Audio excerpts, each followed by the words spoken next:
তার প্রকট লীলা সংকলন করলেন 1949 সালে।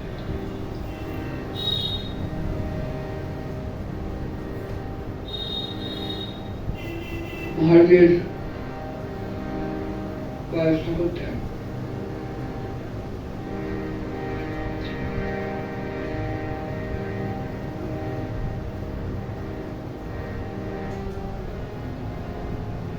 যে লীলা নিভৃতে গোপনে সংগঠিত হয়েছিল,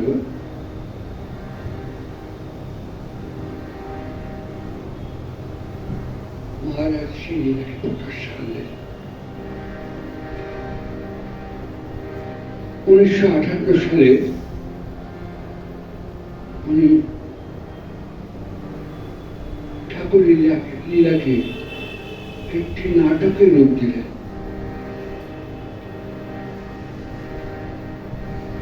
নাম রূপের আড়ালে। আমরা জানি না রূপের আড়ালে কে।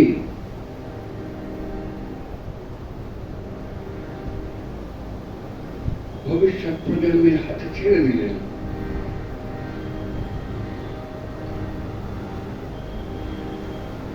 ঠাকুরের জীবনের ঘটনাগুলোকে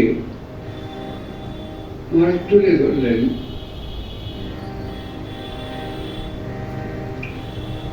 নিজস্ব ভঙ্গিতে। তাই আমার ধারণা আমরা রূপের আড়ালে পড়লে বুঝতে পারব লীলাটা ঠাকুরের, কথাগুলো মহারাজের। ঠাকুরের মধ্যে যে কথাগুলো মহারাজ বলেছেন সেগুলো মহারাজের। তিনি ঠাকুরের লীলাটাকে অনুসরণ করে তার কথা শুকিয়ে দিলেন সকলের কাছে।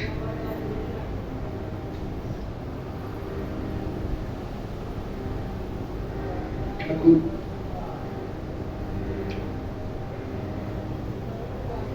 গোপনে লীলা করেছিলেন। বৃন্দাবনের সেই লীলা নিভৃত ছিল, গোপনে ছিল।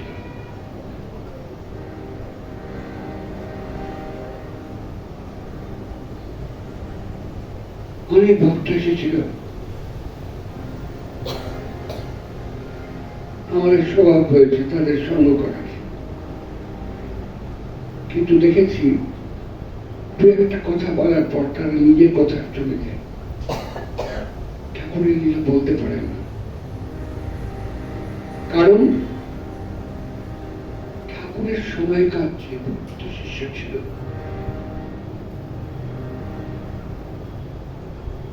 আমার দুঃখ লাগে বলতে, তারা মহারাজকে সেভাবে স্বীকার করেন। তাই একদিন যুবদায়ী ঘরে বসে বলছিলেন ঠাকুরের পুরনো ভক্তকে যে তোমরা তো ঠাকুরকে কবরে চাপা দিয়েছিলে, শিবানন্দ না এলে লীলা প্রকটিত হতো না। ঠিক কথা।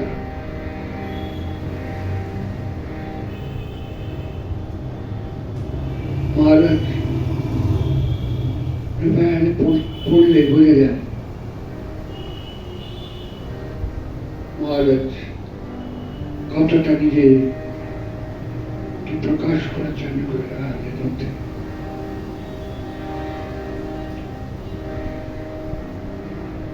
ঠাকুরের লীলায় লিখছেন ঠাকুর দক্ষিণেশ্বরের মন্দিরে যেতেন।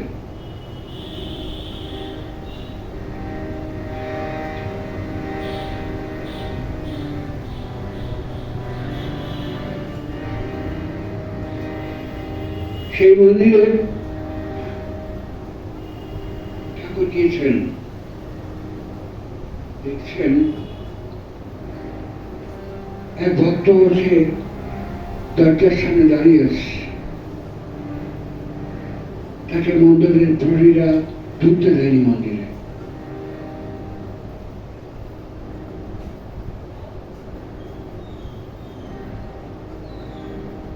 ঠাকুর গেছেন তার কাছে,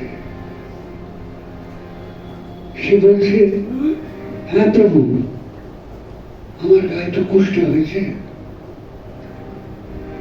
তাই আমি মন্দিরে ঢুকতে দেয়নি। ঠাকুর বলছেন, চলো আমরা এই বাইরে বসে মাকে দর্শন করব। না না, এই কি কথা বলছো, তুমি কেন বাইরে থাকবে? ঠাকুর বলছেন, যখন সনাতন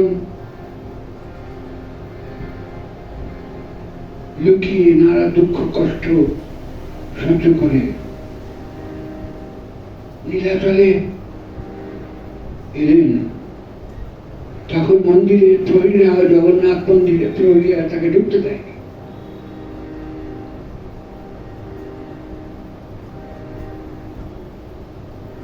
সনাতন যখন মহাপ্রভুর কাছে গেলেন, মহাপ্রভু শুনলেন, মহাপ্রভু বললেন, আজ থেকে আমি এইখানে বসে মন্দিরের চূড়া দর্শন করব, তাতে আমার দর্শন হবে না? বলো সনাতন। নিশ্চয় হবে প্রভু। ঠাকুর শ্রী ভিখারীকে বললেন, দেখো মহাপ্রভুর জীবনে লীলায় জিনিস আছে, চলো না আমরা এখানে বসে মাকে দর্শন করি। সে ভিক্ষুক তখন বলছে, তুমি কি?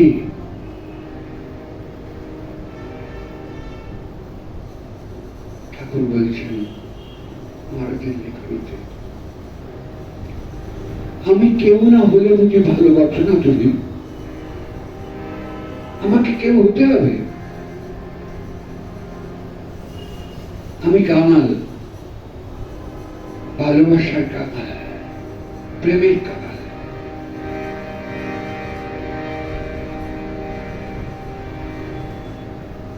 কথাগুলো আমরা যারা মহারাজের সঙ্গে করেছি তারা বুঝতে পারছি, এই ভালোবাসার কাঙাল, প্রেমের কাঙাল মহারাজ বারবার নিজের বাসস্থান পরিবর্তন করেছেন, কারণ তার ভালোবাসায় টান পড়েছিল। যেখানে টান পড়েছে মুহূর্তে মহারাজ সেই স্থান ছেড়ে চলেছে। এমনকি নিজের সংসার, নিজের সন্তান,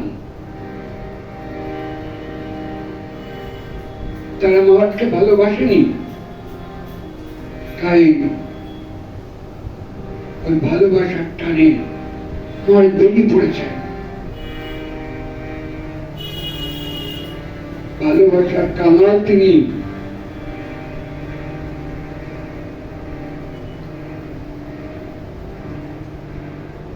পথে পথে ঘুরেছেন,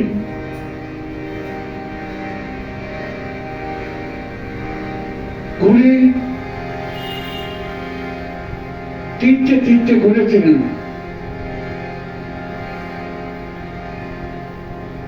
ঘুরে নির্দেশ পেয়েছেন। কি নির্দেশ পেয়েছেন? আর যাব না।